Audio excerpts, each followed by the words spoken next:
perkenalkan nama saya Geberiela Berupangin NPM 2315010208 dari Prodi PGSD semester 4. Nah, saya di sini akan menjelaskan mengenai sejarah perkembangan kurikulum yang ada di Indonesia. Sejarah perkembangan kurikulum yang ada di Indonesia telah mengalami berbagai fase yang mencerminkan perubahan sosial dan politik negara. Berikut adalah beberapa fase perubahan kurikulum yang ada di Indonesia. Yang pertama yaitu kurikulum 1947 atau sering disebut dengan Rencana Pembelajaran 1947. Kurikulum ini dibuat setelah proklamasi kemerdekaan dan menekankan pada pembentukan karakter manusia di Indonesia yang merdeka, berdaulat, dan sejajar dengan bangsa yang lain. Fokusnya masih pada pendidikan watak, kesadaran bernegara.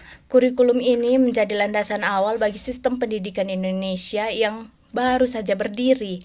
Dengan demikian, kurikulum ini memerankan peran penting dalam membentuk identitas bangsa dan menekankan kesadaran sosial. Nah, kurikulum selanjutnya yaitu kurikulum 1952 atau sering disebut dengan Rencana Pembelajaran Terurai 1952. Penyusunan kurikulum ini penyempurnaan dari kurikulum 1947 atau kurikulum yang sebelumnya. Kurikulum ini mengatur pembahasan topik mata pembelajaran yang berkaitan dengan kehidupan masyarakat.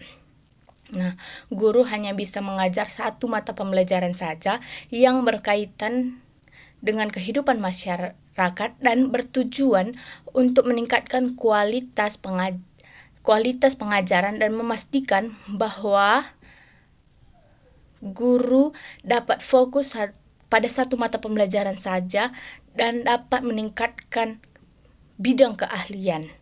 Dengan demikian, kurikulum ini membantu meningkatkan profesionalisme seorang guru.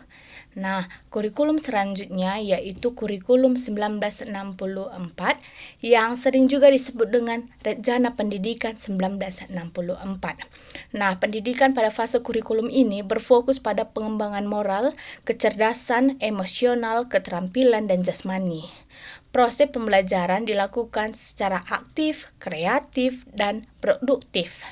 Kurikulum ini menekankan pentingnya pendidikan yang menyeluruh dan seimbang bagi siswa. Dengan demikian, kurikulum ini membantu menciptakan generasi yang seimbang dan berkarakter.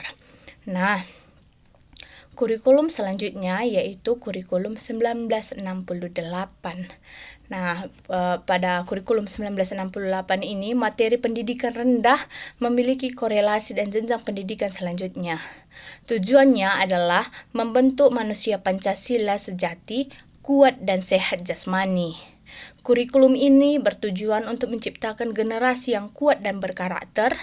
Dengan demikian, kurikulum ini memainkan peran penting dalam membentuk karakter bangsa dan meningkatkan kesadaran nasional.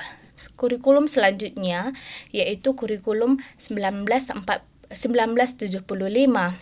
Menekankan pendidikan yang efektif dan efisien dengan metode, materi, dan tujuan pembelajaran yang lebih rinci dari sebelum-sebelumnya. Kurikulum ini bertujuan untuk meningkatkan kualitas pendidikan dan menggunakan pendekatan yang lebih sistematis.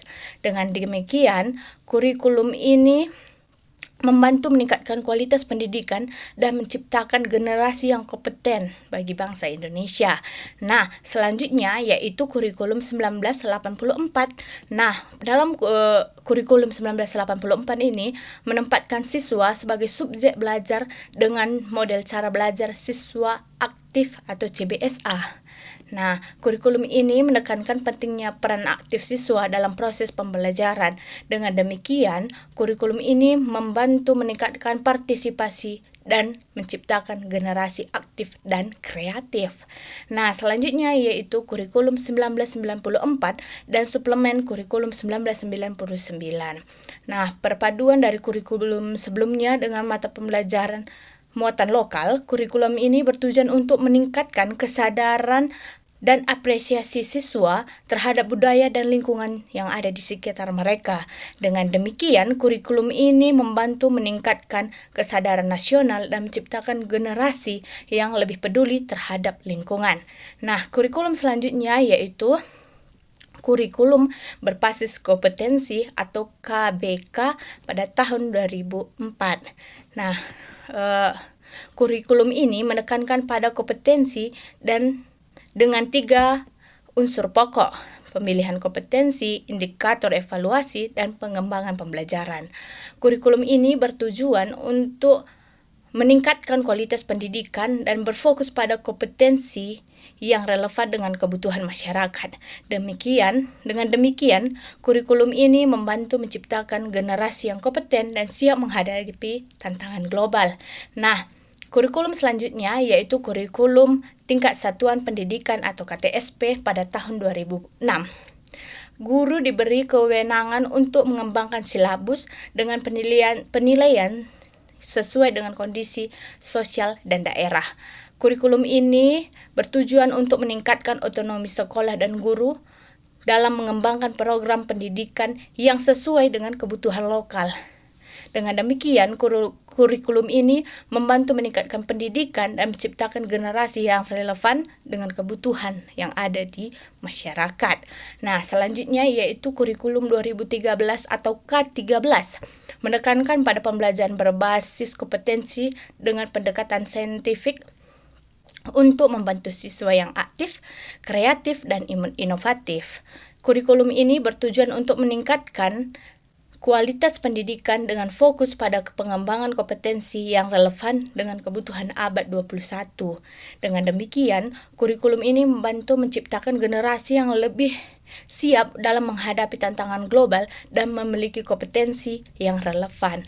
Nah, selanjutnya yaitu kurikulum merdeka pada tahun 2022 berfokus pada pengembangan minat dan bakat anak sedini mungkin untuk memahami konsep dan menguatkan kompetensi yang ada dalam diri mereka. Kurikulum ini bertujuan untuk memberikan kebebasan kepada seluruh siswa untuk mengeksplorasi minat dan bakat yang ada dalam diri mereka, serta mengembangkan kompetensi yang relevan dengan kebutuhan masyarakat saat ini. Dengan demikian, kurikulum ini membantu menciptakan generasi yang kreatif, inovatif, dan siap menghadapi tantangan global. Dengan demikian, pengembangan kurikulum yang ada di Indonesia mencerminkan upaya terus-menerus untuk meningkatkan kualitas pendidikan yang ada di Indonesia. Setiap kurikulum memiliki kelebihan dan kekurangan, namun semuanya bertujuan untuk menciptakan generasi yang siap menghadapi tantangan global dan memiliki kompetensi yang relevan untuk kebutuhan masyarakat. Nah, demikian penjelasan saya mengenai perkembangan kurikulum yang ada di Indonesia. Terima kasih.